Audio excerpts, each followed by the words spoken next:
the president's lawyer, Rudy Giuliani, he went on TV continuing to manipulate the truth, arguing that, you know, talking to the Russians and that whole thing, no big deal. Take a look. The Russian government interfered in the 2016 presidential election in sweeping and systemic fashion. Do you and the president accept that as a fact from this report? We do. Why? There's no reason not to accept it. And the president accepts it as well? I'm sure he does. So it is now okay for political campaigns to work with material stolen by foreign adversaries? Well, it depends on the stolen material. There's nothing wrong with taking information from Russians. There's nothing wrong with taking information. It depends on where it came from. It depends on where it came from. You're assuming that the giving of information is a campaign contribution. You read the report carefully. The report says we can't conclude that because the law is pretty much against that. Do people get information from this person, that person? So you would have accepted information from Russians against a client, against a candidate if you were running in the presidential election? I probably wouldn't. I wasn't asked. I would have advised just out of excess of caution, don't do it. I'll give you another thing. But you're saying there was nothing wrong with doing that. I mean, there's no crime. I'm not talking about crime. I'm talking about. We're going to get into morality? Yeah. Well, that isn't what prosecutors look at, morality. So Admiral. Thanks, Rudy.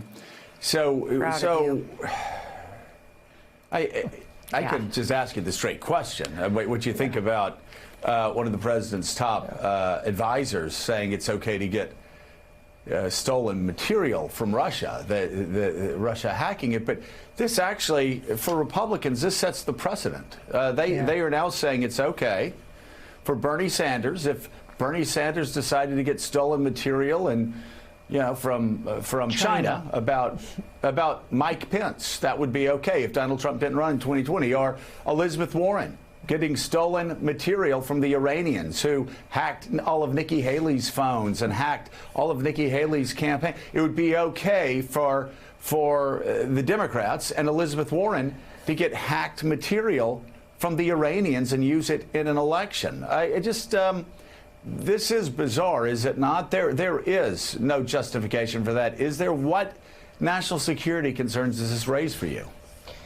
Well, let me start by kind of going all John Meacham. If he's going to raise the specter of Macbeth, you have to pull the proximate line out of it that life's but a tale full of sound and fury, told by an idiot, signifying nothing. We feel as though we're sort of arriving at that point.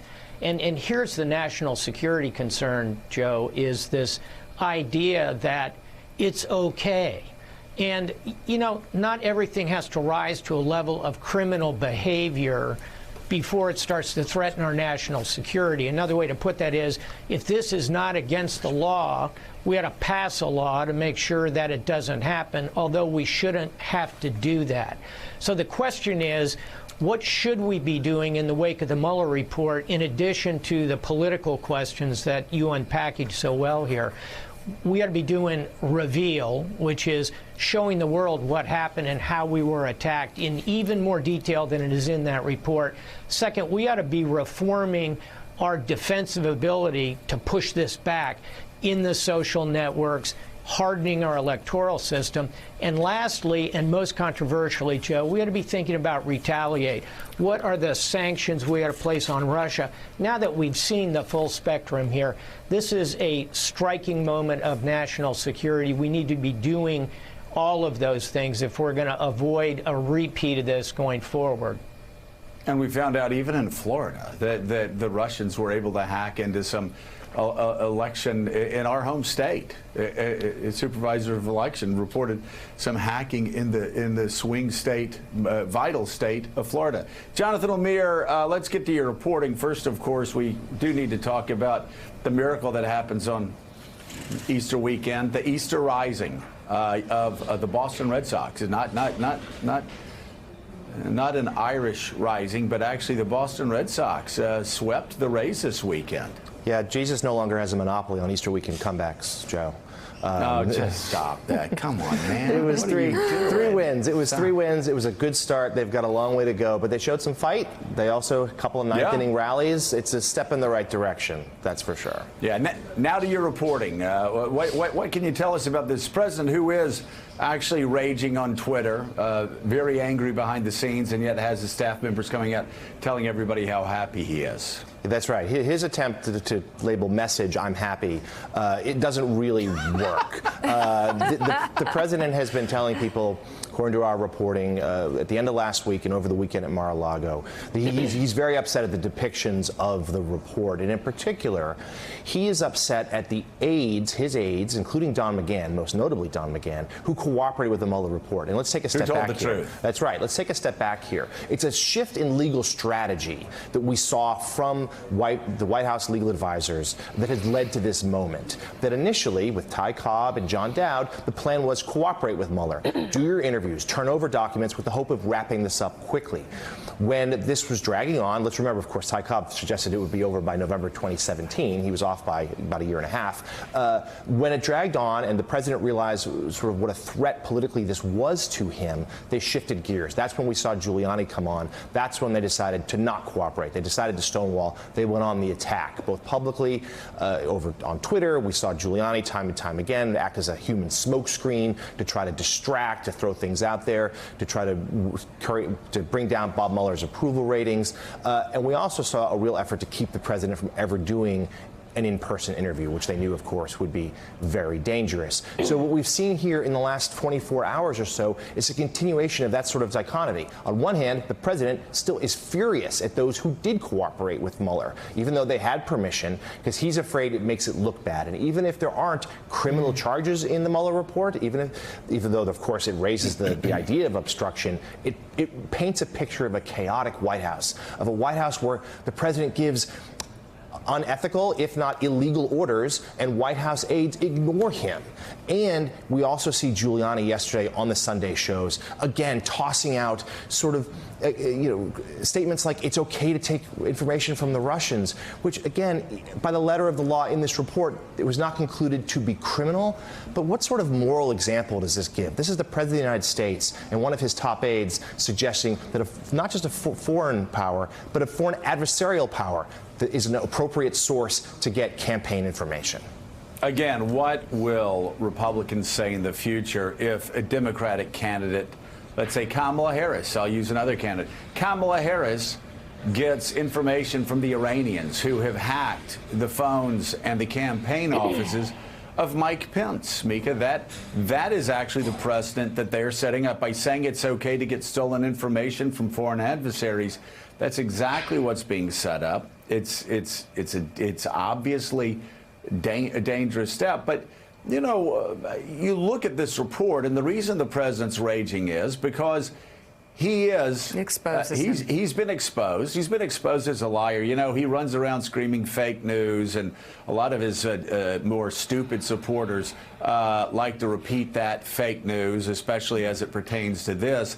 And yet, you look inside the report, it's not the news media that is pushing fake news. It's Donald Trump, because it's his own staff members. Again, before you shout fake news at somebody, read the friends, report. Read the report, and you will find that everything that Donald Trump said was fake news ended up being true. Look in the report, and you'll actually see that it was his own staff members that verified one news story after another news story after another news story. Of course, the BuzzFeed story about the Christopher Steele, that was inaccurate. But so many other stories that Donald Trump, the stuff that made him look the worst as related to this investigation, ended up being true, and it's all there in the report. Well, Senator Elizabeth Warren says it's time for impeachment hearings. It began with a series of tweets late Friday that slammed President Trump's, quote, disloyal behavior, which she says demands that Congress do its constitutional duty and initiate impeachment proceedings. This weekend, Warren told a New Hampshire crowd, I get that there are a lot of folks who say this is politically charged. Democrats shouldn't go here. Just stay away from it. There's an election coming up. But there's some things bigger than politics, and this is one of them. A campaign official tells NBC News that while Warren believes impeachment is the right course of action, the senator will keep her focus on policy proposals and not impeachment. But while Warren is stepping forward, many of her fellow presidential contenders have been more cautious. Senator Kamala Harris told reporters that she wants to hear from Mueller before passing judgment. Would you support impeachment proceedings to begin?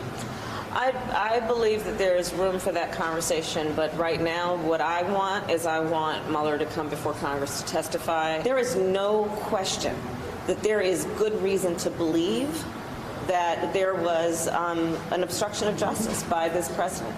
There's no question.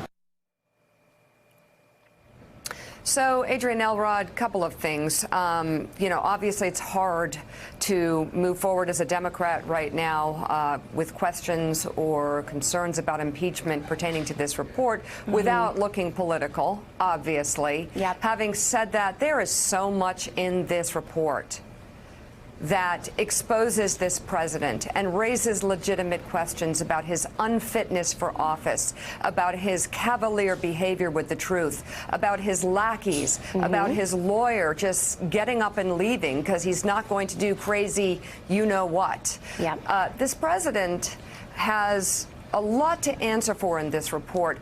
Where do Democrats, what do they do next to make sure that they tamp down the political but step up on the moral and also their, quite frankly, patriotic duty to step up for the country? Well, Mika, I think you just answered your own question. Congress does not have a choice here. I mean, Mueller put together this incredible roadmap. It is now in the hands of Congress. Congress has a constitutional authority to look into this and to frankly make sure that future candidates for president and future presidents do not conduct this type of behavior anymore. I think we can walk and chew gum at the same time. I understand that Democratic candidates for president don't want the narrative to be all impeachment. They want to focus on the issues, healthcare, jobs, and the economy. That can be done, but at the same time, Congress can look into these issues. We simply have no choice. You know, when I saw Giuliani's comments yesterday making it clear that, sure, maybe Russian stolen material from an adversarial government like Russia might be permissible in the future, that is something that Democratic candidates for the presidency will have to continue with. You'll have to build that into your strategy, no matter if you're running the primary or if you're the running in the general election. You will have to determine whether or not Donald Trump, should he be the Republican nominee, will be using stolen material from a foreign government as part of his campaign strategy. That is insane when you really think about this. And the only way that we can stop this from happening in the future, Mika, is to make sure that Congress takes action, obviously by passing a law to make sure that this does not happen again, but also to look into the Mueller report. It is their responsibility. And I think if you take politics out of the equation, right, if you don't look at how is this going to impact 2020 and you simply look at the fact that Congress is the last standing entity that can really look into this and make sure that this does not happen again, it creates a far more clearer picture in terms of what Congress's role is. Sure does. We have much more ahead on this story. Rudy Giuliani, by the way, didn't stop with those comments on taking information from the Russians. As President Trump was professing his happiness, the ex-mayor was acknowledging his boss's anger. He explains why the commander-in-chief is far more furious at a former staffer than he is at the president of Russia. Oh, yeah. You're watching Morning Joe. We'll be right back. Thanks for checking out MSNBC on YouTube, and make sure you subscribe to stay up to date on the day's biggest stories. And you can click on any of the videos around us to watch more from Morning Joe and MSNBC. Thanks so much for watching.